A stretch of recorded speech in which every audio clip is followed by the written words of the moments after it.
A pesar de que muchas personas en el día de hoy consideran que la enseñanza bíblica acerca del infierno no es más que un mito anticuado, muchos continúan valiéndose de esta imagen cuando quieren referirse a algo violento o aterrador. Durante la Segunda Guerra Mundial, la división comandada por el general Patton, la primera unidad americana que entró en Berlín, fue llamada el infierno sobre ruedas por los destrozos que causó. En diciembre del año 1990, cerca de Chattanooga, Tennessee, se produjo un tremendo accidente en el que chocaron 75 vehículos en cadena, dejando un saldo de 15 muertos y 186 heridos. Un bombero describió la escena como un infierno de 5 kilómetros. La primera noche de bombardeos sobre Bagdad, probablemente muchos recordarán esto, en la guerra en el Golfo Pérsico en el año 1991, el corresponsal de CNN, Bernard Shaw, comentó a los televidentes: esto es como estar en medio del infierno. Esta palabra transmite una imagen aterradora, aunque curiosamente también se usa en ciertos contextos para referirse a cosas positivas o emocionantes. Cuando Saddam Hussein anunció en 1990 la liberación de todos los extranjeros que habían sido retenidos en Irak luego de la invasión de Kuwait, uno de los rehenes llamó por teléfono a su esposa en Gran Bretaña para saber si ella había oído la noticia. Ella le respondió: sí, por aquí se ha montado un auténtico infierno, refiriéndose a una euforia de alegría. Y esta misma semana leí en un periódico local la noticia de que se ha desatado una batalla infernal en el béisbol de Grandes Ligas por el premio del jugador más valioso. Es obvio que las personas tienen una idea del infierno, que en algunos casos se acerca a lo que la Biblia enseña al respecto. Pero también es evidente que el infierno es un concepto que se ha ido evaporando gradualmente de la conciencia colectiva de la sociedad occidental. Y algunas personas piensan que la idea de una condenación eterna es una especie en extinción. A principios de los 70, John Lennon compuso una de sus canciones más famosas. Y esta canción comienza diciendo: imagínate que no existe el cielo. Es fácil si haces un intento. Sin un infierno bajo nuestros pies y sobre nosotros solo el firmamento. Imagínatelo. Sin cielo y sin infierno. He ahí la filosofía de vida que muchos prefieren asumir, tomando a John Lennon como su profeta. De la nada venimos y a la nada volveremos, y entre una nada y la otra debemos procurar sacarle el jugo a esta vida, porque esto es todo lo que hay. Pero ¿es realmente así? ¿Es realmente así que después de la muerte física no hay nada más?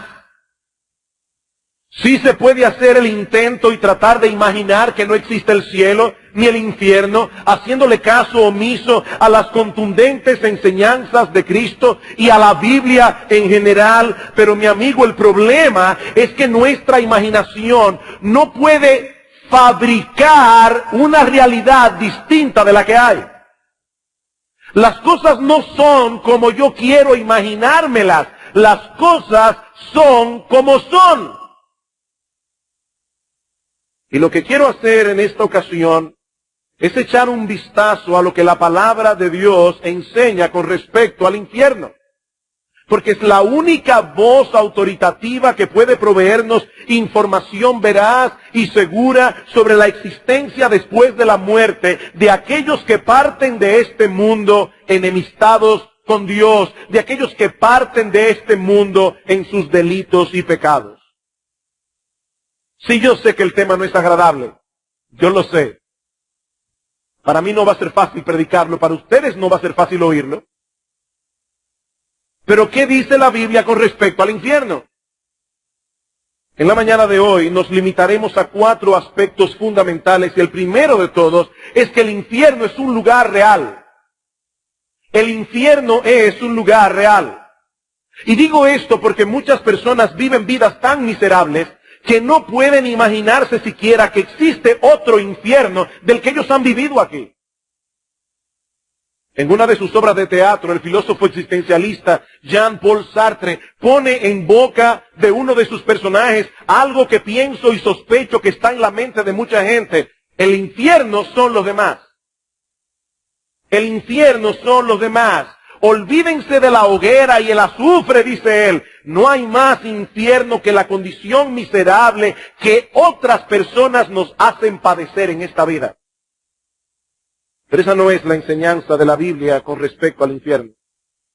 Por más terrible que sea la existencia de algunos en este mundo caído y dañado por el pecado, la Biblia presenta el infierno como un lugar real que muchos tendrán que enfrentar después de la muerte física. El infierno no es una metáfora, el infierno no es un cuadro simbólico de nuestros sufrimientos presentes. El infierno no es, como dijo en cierta ocasión un teólogo liberal, una experiencia interna provocada por la negativa de una persona a abrirse al amor.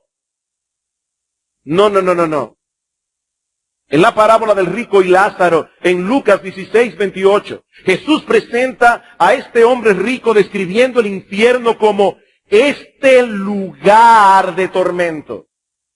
Este lugar de tormento. Y la palabra que aparece allí es la que normalmente se usa en la Biblia, en el Nuevo Testamento, para referirse a un lugar. La palabra griega topos, de donde proviene nuestra palabra topografía. De igual manera dice la Biblia de Judas en Hechos capítulo 1, versículo 25, que luego de quitarse la vida, se fue a su propio lugar. O como lo traduce alguien, se fue a donde merece estar. El infierno es un lugar real, creado por Dios. ¿Dónde se encuentra? No lo sabemos, porque la Biblia no lo revela. Durante la Edad Media era común pensar que el cielo se encontraba en algún lugar encima de nosotros y el infierno en algún lugar debajo de nosotros, pero hoy sabemos que las expresiones arriba y abajo en relación con el universo no tienen ningún sentido. No tienen ningún sentido. Lo que es arriba para nosotros es abajo para los chinos. Y viceversa. Hace unos años un periódico finlandés anunció que en la década de los 80 unos científicos rusos habían encontrado el infierno. Supuestamente perforando un pozo en Siberia, un pozo de 14.4 kilómetros de profundidad y con un aparato receptor ultra sensible, habían registrado el sonido de millones de voces humanas gritando en angustia. Si nunca han oído ese video, yo lo he visto y lo he oído. Según este grupo de científicos, también registraron que en ese lugar había una temperatura estimada en 1100 grados Celsius, unos 2000 grados Fahrenheit. Por supuesto, habría que preguntarse cómo los aparatos de grabación pudieron resistir una temperatura semejante.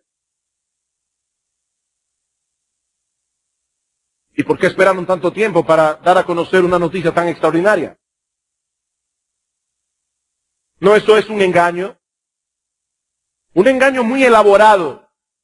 Nosotros no tenemos idea de dónde se encuentra localizado el infierno en este universo creado por Dios. Pero no hay ninguna duda de que la Biblia lo presenta como un lugar real. En segundo lugar, la Biblia también enseña que el infierno es un lugar de castigo justo y terrible. La Biblia también enseña que el infierno es un lugar de castigo justo y terrible. Yo sé que aquí estoy entrando en un terreno que para muchos es odioso en extremo. El concepto de castigo en la sociedad occidental se ha convertido en un tabú. Muchas personas consideran que la idea de castigar es barbárica, primitiva, algo que no es digno de una sociedad civilizada. Y si a esto añadimos el relativismo moral que permea nuestra sociedad, entenderemos por qué esta enseñanza bíblica del juicio y del castigo resulta hoy día tan chocante. Alguien ha dicho que la creencia más fundamental en la cultura americana es que la verdad moral es relativa a cada conciencia individual. Consecuentemente, nuestra cultura no tiene problemas con un Dios de amor que nos apoya sin importar cómo vivamos, pero objeta fuertemente la idea de un Dios que castiga a las personas. Esta mentalidad caracteriza el espíritu de nuestra época. En la antigüedad, la mayoría de las personas pensaban que existía un orden moral, objetivo, absoluto, al cual los hombres debían adaptarse independientemente de nuestros gustos, independientemente de nuestras preferencias personales. Ahora, yo no estoy diciendo con eso que en la antigüedad la mayoría de las personas se sometía a ese orden moral, porque no era así. Pero en la mente de muchas personas este concepto estaba tan claro como la luz del mediodía. Pero entonces llegó la ciencia moderna en el siglo XVI, irónicamente promovida en un principio por la idea de que un Dios racional había creado el universo y que había dado al hombre la capacidad de aplicar su razón para entender ese universo racional. Sepan esto, amados hermanos y amigos que están aquí de visita en esta mañana, es por la influencia de la cosmovisión cristiana que nace la ciencia moderna. Pero poco a poco comenzó a desarrollarse en el hombre moderno la mentalidad de que la ciencia era el único medio para poder conocer con certeza las cosas. Lo que no se puede probar por la ciencia no se puede conocer. Y muchos llegaron a pensar también que la ciencia podía aplicarse para transformar el orden natural a nuestra conveniencia. De manera que ya no tenemos que controlar nuestros deseos para que encajen con la realidad. No, ahora podemos transformar la realidad para que encaje con nuestros deseos. En otras palabras, ya no hay un orden moral preestablecido al que debemos someternos. No, ahora corresponde a cada individuo o a cada conglomerado social decidir lo que está bien, decidir lo que está mal. Pero imagínense a una persona que ha comprado esta religión, porque es una religión. Imagínense a una de estas personas religiosas que ha comprado esta filosofía y que opina, por ejemplo, que el sexo fuera del matrimonio es perfectamente apropiado porque el sexo es una inclinación natural en el hombre. ¿Cómo reaccionará este individuo cuando le digamos por medio de la Biblia que algún día Dios castigará a los adúlteros y a los fornicarios? ¿Cómo reacciona este individuo? Se siente altamente ofendido, se siente abusado porque se han pisoteado sus derechos. Dios no tiene derecho a juzgarme. Pero la Biblia enseña sin lugar a dudas que el mismo Dios que estableció una ley moral que debe regir a todos los hombres por igual, estableció castigo para aquellos que violen su ley. Como sabe cualquier cuerpo judicial, una ley sin sanciones son palabras al viento. Una ley sin sanciones son palabras al viento y Dios no habla por hablar. En Mateo capítulo 26, versículo 46, el Señor Jesucristo nos dice que los impíos irán al castigo eterno, castigo eterno. Y en 2 Tesalónica capítulo 1, versículo 9, Pablo dice que los que no conocieron a Dios ni obedecieron el evangelio de nuestro Señor Jesucristo sufrirán pena de eterna perdición. Allí será el lloro y el crujir de dientes, dice el Señor. El infierno es un lugar de sufrimiento y miseria. Eso lo vemos más claramente al considerar el origen histórico de la palabra Gehenna, que es la que normalmente aparece en griego y que se traduce en español infierno. Alrededor del año 750 a.C., subió al trono de Judá un hombre impío llamado Acaz. Y una de las atrocidades que este rey idólatra cometió fue la de sacrificar a sus propios hijos al dios amonita de Moloc en el valle de los hijos de Hinnom, o valle de Hinnom, un lugar ubicado al sudoeste de Jerusalén. Este rey impío fue sucedido por su hijo Ezequías, un hombre temeroso de Dios que abolió las prácticas idolátricas de sus padres. Pero a la muerte de Ezequías le siguió su hijo Manasés, tan impío y tan idólatra como su abuelo Acá. Este volvió a edificar los altares paganos en el valle de Hinnom, donde sacrificó también a algunos de sus hijos. Manasés fue sucedido por su hijo Amón, tan impío como el padre. Y este a su vez fue sucedido por Josías, uno de los reyes más piadosos que tuvo Israel en toda su historia. Josías destruyó los altares que sus ancestros habían edificado y destinó el valle de Hinnom para ser un vertedero público donde iban a parar los desperdicios y toda la basura de Jerusalén. Más tarde este lugar fue escogido para arrojar los cuerpos de animales muertos, así como los cadáveres de los criminales que se pudrían allí o eran consumidos por el fuego, un fuego que ardía continuamente porque siempre había algo que quemar. Un escritor señala que en ese lugar las llamas nunca dejaban de arder y los gusanos nunca dejaban de comer. Los hebreos le llamaban Ge-ben Hinnom, o en su forma abreviada Ge-Hinnom, la cual pasó al idioma griego como Gehenna. Gehenna. De modo que esta palabra comunica la idea de desgracia, deshonra, pecado, culpa, desolación, castigo. Esta palabra aparece 12 veces en el Nuevo Testamento, 11 de ellas fueron pronunciadas por Cristo mismo. Y su enseñanza no deja lugar a dudas en cuanto a la terrible realidad del infierno. En Mateo 5:29 Cristo advierte del peligro de ser arrojado con todo tu cuerpo en el Gehenna, en el infierno. En Mateo capítulo 23, versículo 33, menciona a los hipócritas que no podrán escapar de la condenación del infierno. Cuando envió a los 12 discípulos a predicar el Evangelio y sabiendo de antemano que habrían de enfrentar muchas dificultades y muchas persecuciones, Cristo les dice: no temáis a los que matan el cuerpo, mas el alma no pueden matar. Temed más bien a aquel que puede destruir tu cuerpo y tu alma en el Gehenna, en el infierno. En otra ocasión se refirió al Gehenna como el lugar donde el gusano de ellos no muere y el fuego nunca se apaga. Y aunque algunas de estas descripciones son metafóricas, eso no suaviza la realidad del infierno, sino que la recrudece.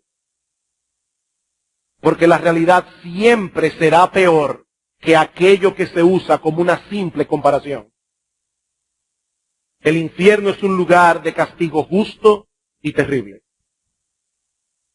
Como vimos la semana pasada, la Biblia nos revela un Dios perfectamente bueno, pero también como un ser perfectamente santo, perfectamente justo, un Dios que de ningún modo tendrá por inocente al malvado, un ser que es indiferente a la maldad, que es indiferente a la injusticia, no es bueno en ningún sentido. Si nuestro Dios no es un Dios justo, entonces sería el diablo.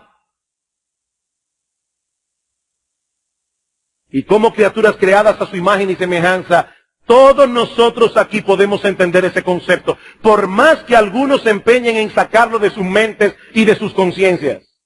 Nosotros fuimos creados a la imagen de Dios y tenemos un sentido moral en nuestro corazón. Tenemos una conciencia que nos dice a voz en cuello que el mal debe ser castigado y lo justo debe ser recompensado. Ese es un principio elemental de justicia. Como yo decía hace un momento, las leyes sin sanciones son palabras al viento. Y cuando es Dios el que castiga, ese castigo será justo, absolutamente justo. El juicio de Dios, dice Pablo en Romanos 2, es según la verdad. Nadie recibirá un poco más de lo que merece, pero tampoco ni un poco menos. Es por eso que la Biblia enseña claramente que en el infierno no todos sufrirán el mismo grado de castigo. En el infierno habrá diferentes grados de castigo. Dice en Lucas capítulo 12, versículo 47, aquel siervo que conociendo la voluntad de su Señor no se preparó recibirá muchos azotes, mas el que sin conocerla hizo cosas dignas de azote, será azotado, pero poco, porque todo aquel a quien se le haya dado mucho, mucho se le demandará, y al que mucho se le haya confiado, más se le pedirá. El castigo será proporcional al conocimiento y a las oportunidades. Es a la luz de esa realidad que Cristo pronunció un juicio tan severo contra las ciudades de Betsaida, de Corazín, de Capernaum.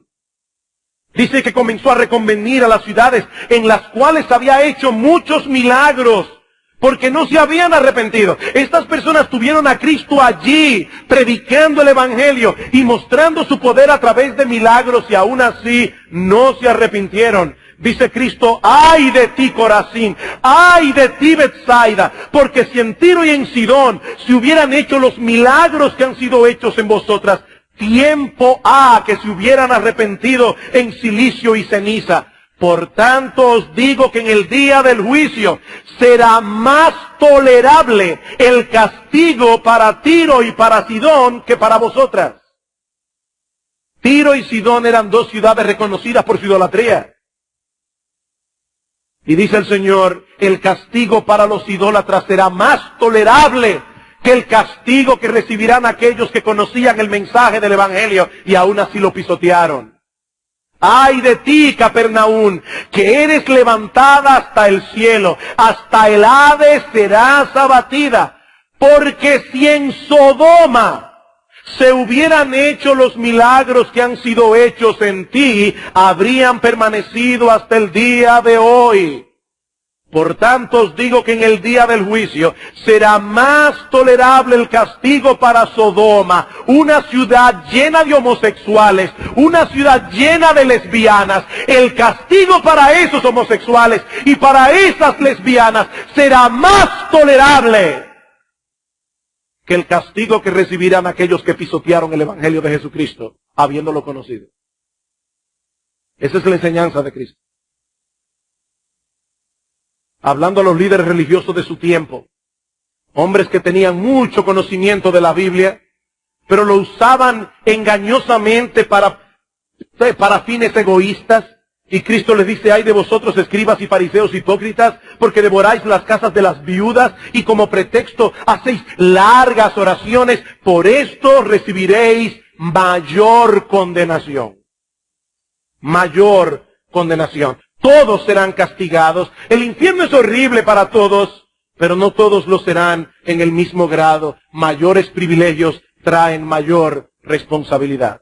Y ya me imagino a alguien pensando, pero pastor, si esto realmente es así, me hubiera convenido más nunca haber oído el Evangelio. No, mi amigo, ese es un razonamiento totalmente equivocado.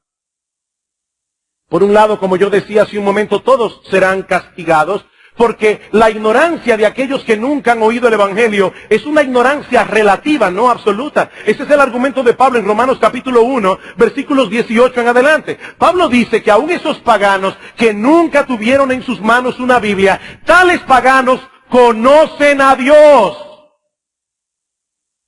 ¿Cómo lo conocen? Porque las cosas hechas por Él, su eterno poder y deidad, se hacen claramente visibles por medio de las cosas hechas, de modo que no tienen excusas. Dios es un artista que quiere ser conocido y puso su firma de artista al pie de su obra. Por donde quiera que mires, verás un testimonio de la gloria de Dios. No es una ignorancia relativa, por eso no son inocentes, son culpables. Alguien se preguntaba qué va a pasar con los pobres inocentes de África que nunca han oído el Evangelio. Y R.C. Sproul responde muy sabiamente, los pobres inocentes de África no serán condenados porque Dios no castiga a los inocentes. Ahora la pregunta es si hay algún inocente en África. Pablo dice que no. Todo hombre sabe que Dios existe. Claro que psicológicamente muchas personas se convencen de lo contrario. Pero Pablo dice, habiendo conocido a Dios, no le glorificaron como a Dios. ¿Saben qué pasa, mis amados hermanos y amigos que están aquí en esta mañana? Nadie puede vivir como si Dios no existiera. Eso es imposible. Cada vez que una persona grita airada, esto no es justo, sin saberlo, está reconociendo que existe un estándar de justicia al que todo el mundo debería someterse. Si no, esa expresión no tiene sentido. Pero ¿cómo puede existir un estándar de justicia al que todo el mundo debiera someterse sin un legislador que haya dado tal ley? No es una ignorancia relativa. Por eso serán azotados, metafóricamente hablando. Pero por otra parte, la predicación del Evangelio es el medio por excelencia que Dios usa para salvar a los pecadores. Pablo dice en Romanos capítulo 1, versículo 16, que el Evangelio es poder de Dios para salvación. Y más adelante dice que la fe viene por el oír y el oír por la palabra de Dios. Dios ha escogido la predicación del Evangelio como el medio por excelencia para salvar a los pecadores. Por eso el castigo será más severo contra aquellos que rechazaron ese medio de gracia habiéndose expuesto a él, porque la oportunidad de escuchar el Evangelio es en realidad un enorme privilegio. Nosotros no sabemos en qué sentido algunos recibirán mayor condenación. Y no tiene sentido ponerse a especular más allá de lo que la Biblia revela. Pero yo creo que nosotros podemos suponer con bastante grado de certeza que una de las cosas que agravarán el castigo de muchos en el infierno será su memoria. El recuerdo de todas las oportunidades que despreciaron. El recuerdo de tantas predicaciones, el recuerdo de tantos devocionales familiares, el recuerdo de tantas oraciones paternas, aún con lágrimas, eso agravará sin duda el remordimiento de millares y millares de los condenados en el infierno. ¡Oh, si hubiese hecho caso! ¡Oh, si hubiese venido a Cristo en arrepentimiento y fe, cuando todavía podía hacerlo! Pero el día llegará cuando toda oportunidad se perderá para siempre. Y eso nos lleva a nuestro próximo encabezado. Y es que el infierno es un lugar de castigo eterno. El infierno es un lugar de castigo eterno. Y aunque yo no voy a repetir todo lo que dijimos en el sermón anterior acerca de la justicia de Dios al castigar eternamente los pecados que se cometen en el tiempo, solo quiero recordar dos cosas. Primero, que los crímenes que no se castigan, que los crímenes no se castigan tomando en cuenta el tiempo que lleva a cometerlos. Como yo decía la vez anterior, ni siquiera la justicia humana actúa de esa manera. Un segundo es suficiente para apretar el gatillo y cometer asesinato. Un segundo. 10 años puede llevarle a un individuo tramar un engaño para robarle todo lo que el otro tiene. Pero el crimen cometido en un segundo se va a castigar más severamente que aquel que lo cometió durante 10 años. Lo que se toma en cuenta al imponer un castigo no es la cantidad de tiempo que lleva a cometerlo, es la dignidad del ser que fue dañado u ofendido con el crimen. Imagínense por un momento cualquiera de estos niños que están aquí sentados en esta mañana, que de repente un día el padre los ve pisoteando un gusano. Y el padre le dice, niño, mi hijo, no seas cruel, ni siquiera con un gusano, a menos que ese gusano estuviera en un lugar inconveniente. Pero yo no me imagino a ese padre llamando al niño y diciéndole, ¡oh, tú perverso! ¡Qué cruel eres! Maltratando a ese pobre gusano. No. Ahora, si el padre viera a ese mismo niño maltratando al gato de la casa, probablemente la reacción sería diferente. Porque un gato no es lo mismo que un gusano en nuestra mentalidad. Nosotros le asignamos un valor diferente. Ahora, si el padre encuentra a ese niño torturando a uno de sus hermanos, entonces la situación sería 1000 veces peor. El problema del pecado es que se trata primariamente de una ofensa contra Dios. Y Dios es infinitamente digno de ser adorado, infinitamente digno de ser obedecido. Todo pecado que el hombre comete contra Él merece una pena infinita. Todo pecado. Pero por el otro lado tenemos que tomar en cuenta que cuando los pecadores vayan al infierno, seguirán dañados en sus corazones, ahora sin el freno de la gracia común de Dios, y seguirán pecando y blasfemando y aborreciendo a Dios con toda su alma por los siglos de los siglos. Y por lo tanto mereciendo condenación por los siglos de los siglos.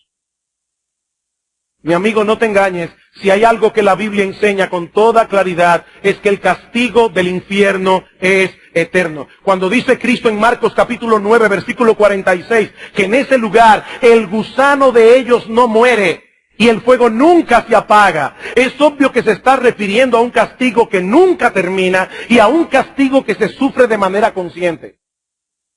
Nosotros no sabemos a qué se refiere Cristo cuando habla del gusano. Porque evidentemente no se está refiriendo a gusanos reales. Es una metáfora. Por eso dice el gusano de ellos. Y muchos teólogos entienden que se refiere a la conciencia. Esa conciencia corroyendo al pecador por los siglos de los siglos.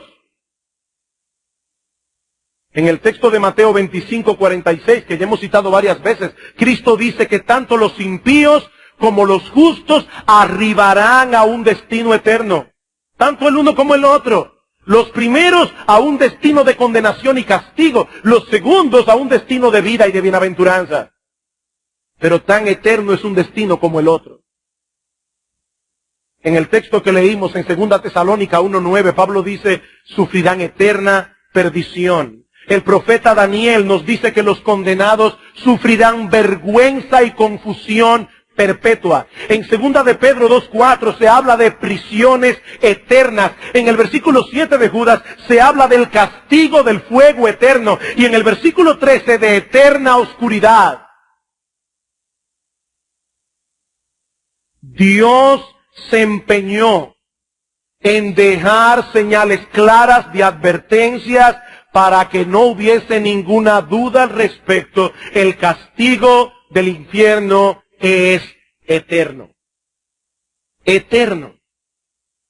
Nosotros no podemos ni siquiera comprender ese concepto. Eternidad.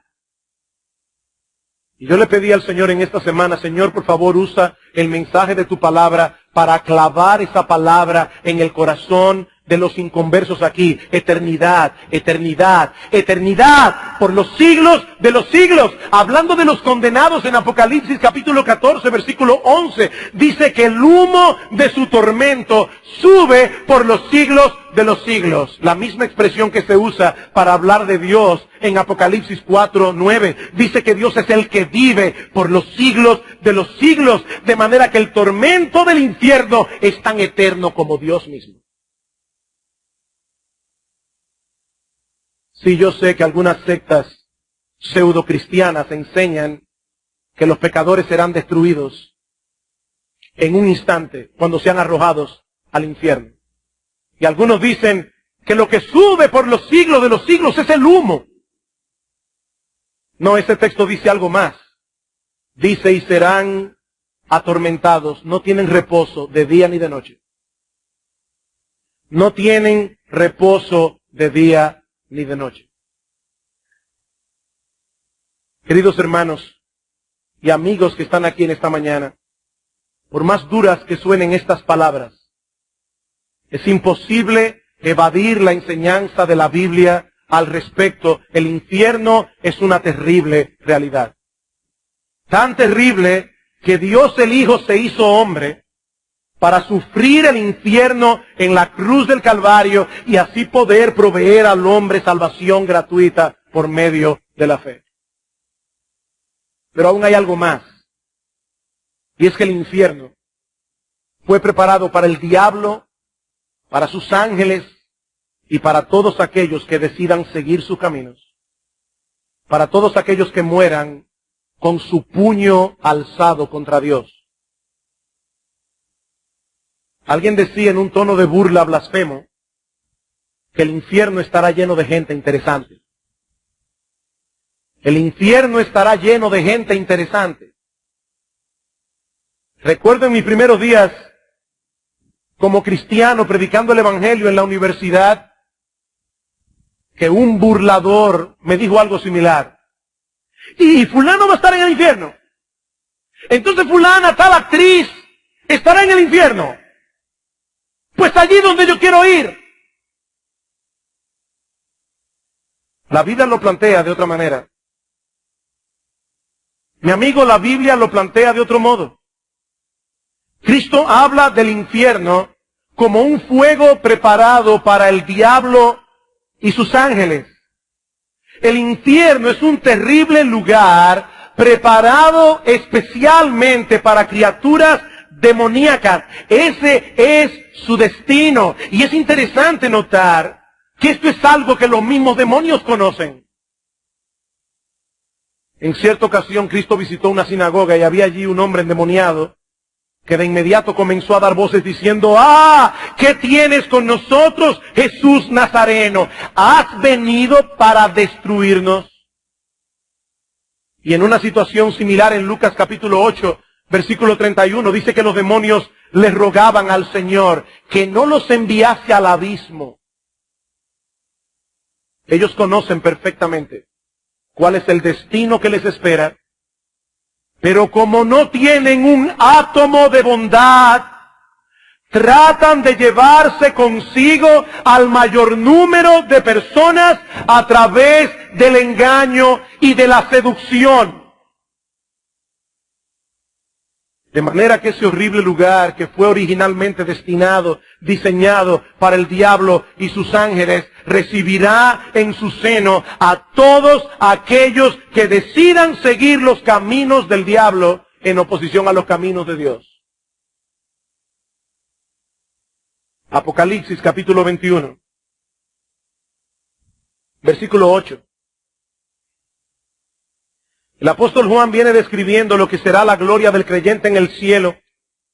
Y dice en el versículo 7, el que venciere heredará todas las cosas y yo seré su Dios, él será mi hijo, pero los cobardes, los incrédulos, los abominables, los homicidas, los fornicarios, los hechiceros, los idólatras y todos los mentirosos tendrán su parte en el lago que arde con fuego y azufre, que es la muerte segunda.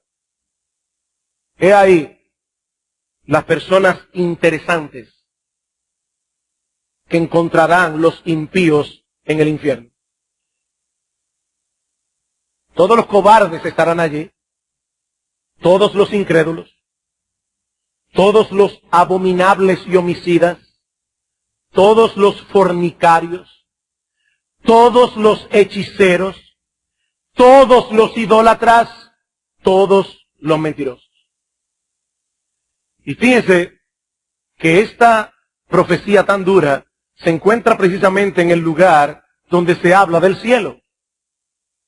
El cielo es un lugar donde los santos disfrutarán de la presencia especial de Dios por los siglos de los siglos. Es en ese contexto que se escribe Apocalipsis 21:8. El paraíso perdido en el huerto del Edén vendrá a ser el paraíso recobrado por la obra redentora de Cristo. Pero es precisamente esa presencia especial de Dios la que los pecadores rechazan con todas las fuerzas de su ser.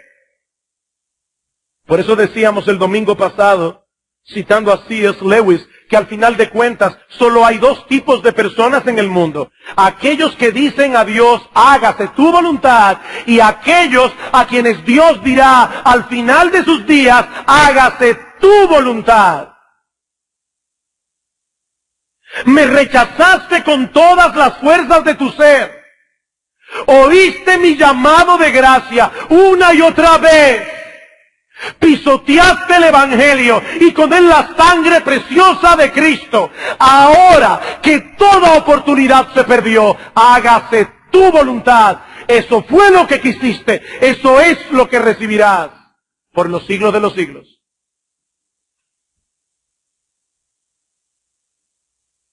Y por favor no piensen que el infierno solo está lleno de criminales, de alcohólicos, de drogadictos, de fornicarios, de adúlteros, porque no es verdad. En el infierno habrá también mucha gente decente y moralista, que por estar confiando en sus propias obras, por estar confiando en su propia justicia, también desecharon el evangelio de gracia de nuestro Señor Jesucristo. ¿Recuerdan la palabra del apóstol Pablo en 2 Tesalonicenses capítulo 2, versículo 8? Pablo dice allí que los que no obedecieron a Dios, no conocieron a Dios, ni obedecen el evangelio de nuestro Señor Jesucristo, sufrirán pena de eterna perdición. ¿Cuál fue el pecado allí? No recibir por fe el evangelio de gracia. Por eso Cristo le dice a Nicodemo, un hombre decente, un hombre moralista, Nicodemo, el que no naciere de nuevo, no puede ver el reino de Dios. El que cree en el Hijo de Dios tiene vida eterna, dice en Juan 3:36, pero el que rehúsa creer en el Hijo no verá la vida. No importa qué tan decente, no importa qué tan popular sea en la alta sociedad. Cristo dice, el que oye mi palabra y cree al que me envió tiene vida eterna. Y no vendrá a condenación, mas ha pasado de muerte a vida. ¿Quiénes? Los que se guardan de adulterio, los políticos que no son corruptos, los que no roban lo que no les pertenece, no. Los que escuchan mi palabra y creen al que me envió. He ahí, en una forma bien resumida, algunas de las enseñanzas más importantes de la Biblia acerca del infierno.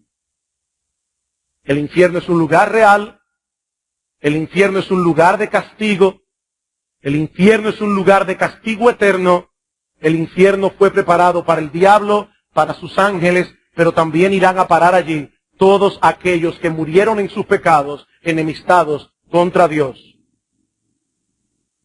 Indudablemente se trata de una doctrina difícil de asimilar, aún para nosotros los creyentes. Aún para nosotros los creyentes. ¿Saben por qué? Porque nosotros no tenemos un concepto adecuado de la horrible naturaleza y culpabilidad del pecado. Y mucho menos tenemos una idea, ni siquiera aproximada, de la magnificencia de la gloria de Dios. Como dice el teólogo Charles Hodge, somos jueces incompetentes para juzgar la penalidad que el pecado merece. Somos jueces incompetentes para juzgar la penalidad que el pecado merece. Alguien decía que si una persona tuviese un concepto adecuado del pecado, no se extrañaría de que Dios envíe pecadores al infierno. De lo único que se extrañaría es de que Dios lleve a pecadores perdonados al cielo. Si nosotros pudiéramos ver por un instante el infierno desde la perspectiva de Dios, ¿qué veríamos? Si nosotros pudiésemos ver el infierno desde la perspectiva de Dios, ¿qué veríamos? He aquí a un Dios glorioso, santo, todopoderoso, digno de toda gloria, de toda magnificencia. Y ese Dios decide crear.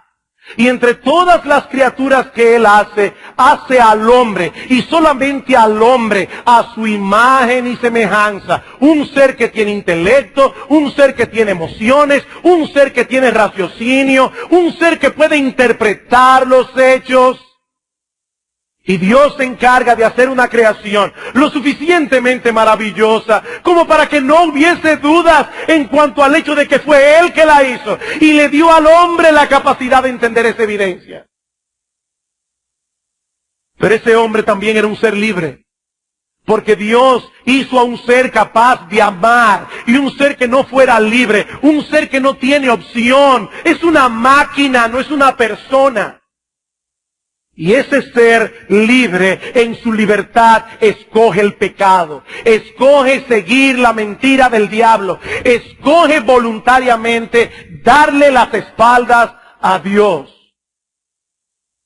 Y de inmediato ese Dios comienza a revelar a través de las Escrituras su maravilloso, extraordinario plan de salvación. En el mismo huerto del Edén, Dios le dice al hombre y a la mujer que habría de nacer uno de la raza humana que habría de aplastarle la cabeza a la serpiente antigua que se llama Diablo y Satanás.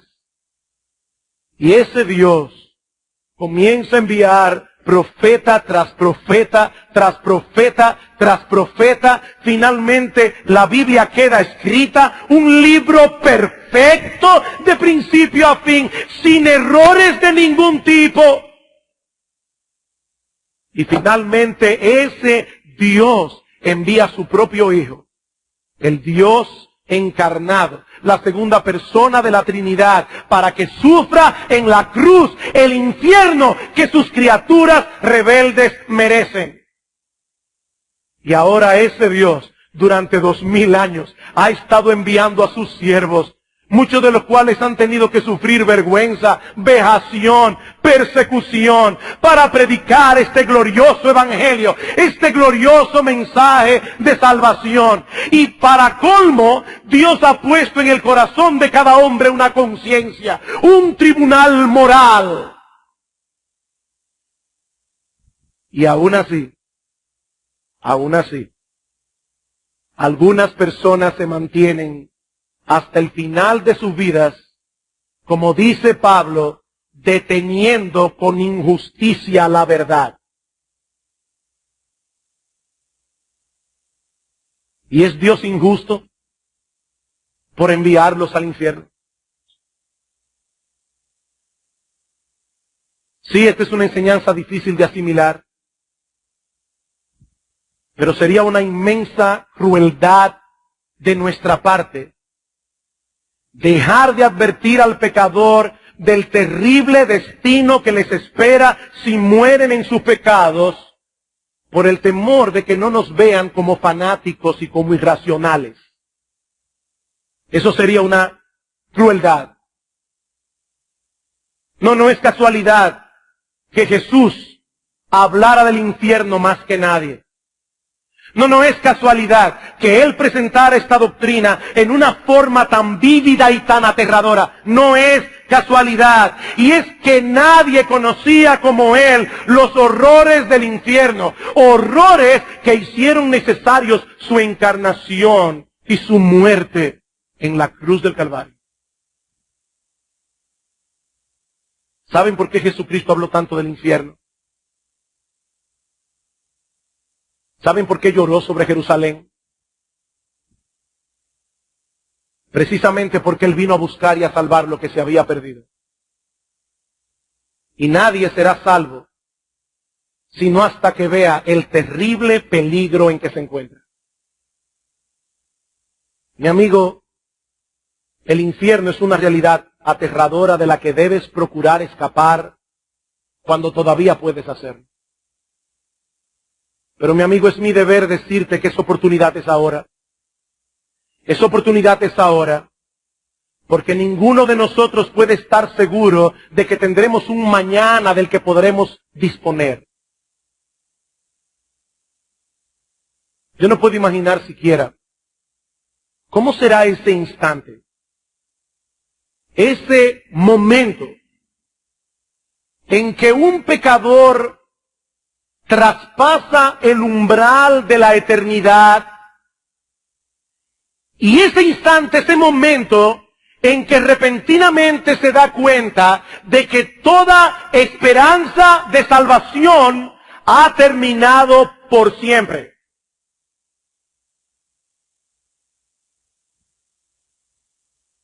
¡Qué terrible! ¡Qué terrible! Pero mi amigo, ese no tiene que ser el final de tu historia. Porque la puerta de salvación sigue abierta para ti. Dios te está dando una oportunidad. Él te trajo a este lugar. Él quería que tú escucharas este mensaje. Ah, pastor, pero ¿qué si yo no soy uno de los elegidos? Recientemente el pastor Salvador Gómez predicó acerca de eso. No, mi amigo, la Biblia no enseña en ningún lugar que los pecadores deben averiguar primero si son elegidos para venir a Cristo en arrepentimiento y fe. Más bien la Biblia proclama que todo el que venga será recibido. Todo el que venga será recibido. Todo el que venga con la disposición de confiar en Cristo y solamente en Cristo para la salvación de su alma. Todo el que a mí viene, yo no lo echo fuera. Más aún, mi amigo, la Biblia dice que la gracia de Dios está disponible para ayudarte en este momento a hacer lo que por ti mismo tú no puedes hacer. La gracia de Dios es una gran salvación.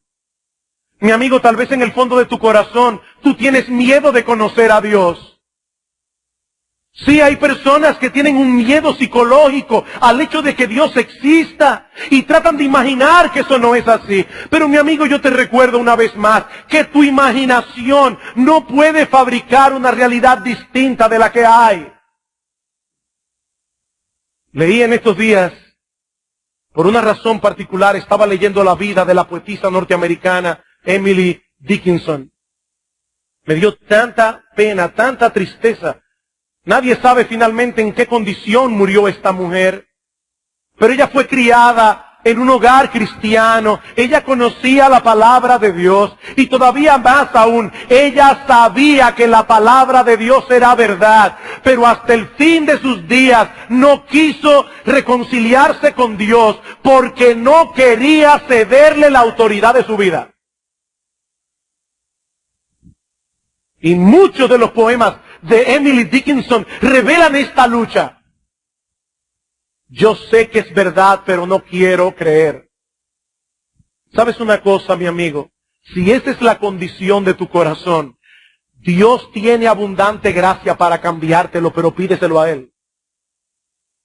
Pídeselo a Él. Un hombre vino en cierta ocasión al Señor Jesucristo y Cristo le dice, tú crees, porque al que cree todo lo es posible. Y este hombre rápidamente dice, sí Señor, yo creo. Después lo pensó mejor y le dice, Señor, ayuda mi incredulidad.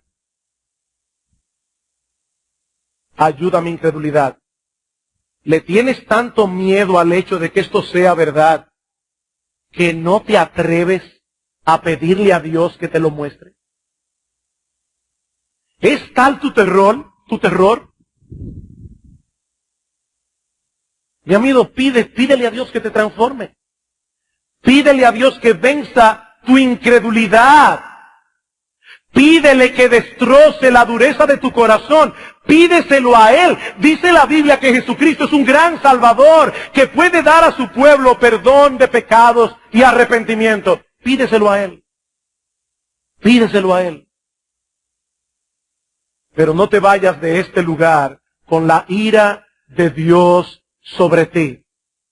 Porque mi amigo, lo cierto es, y yo estoy muy consciente de eso, que este puede ser el último sermón que yo predique en Iglesia Bíblica del Señor Jesucristo, o puede ser el último sermón que Dios te dé la oportunidad de escuchar.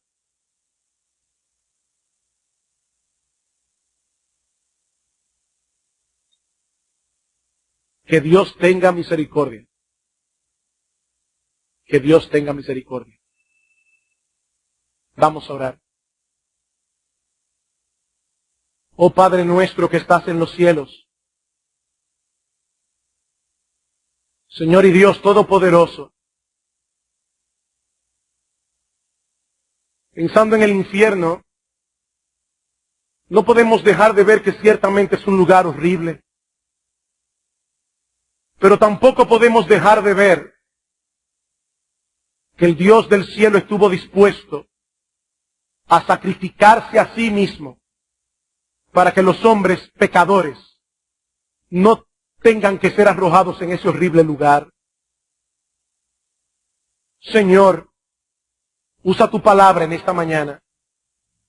Más allá de lo que nosotros podemos hacer, Señor, vence corazones obstinados, ablanda corazones endurecidos. Reparte abundantemente fe donde hay incredulidad, valentía donde hay cobardía. Señor, ten misericordia y salva a los pecadores. Padre, usa tu palabra en este mismo momento para que hombres, mujeres, jóvenes y niños clamen a ti en arrepentimiento y fe. Señor, ten misericordia, porque te lo pedimos en el nombre de Cristo. Amén.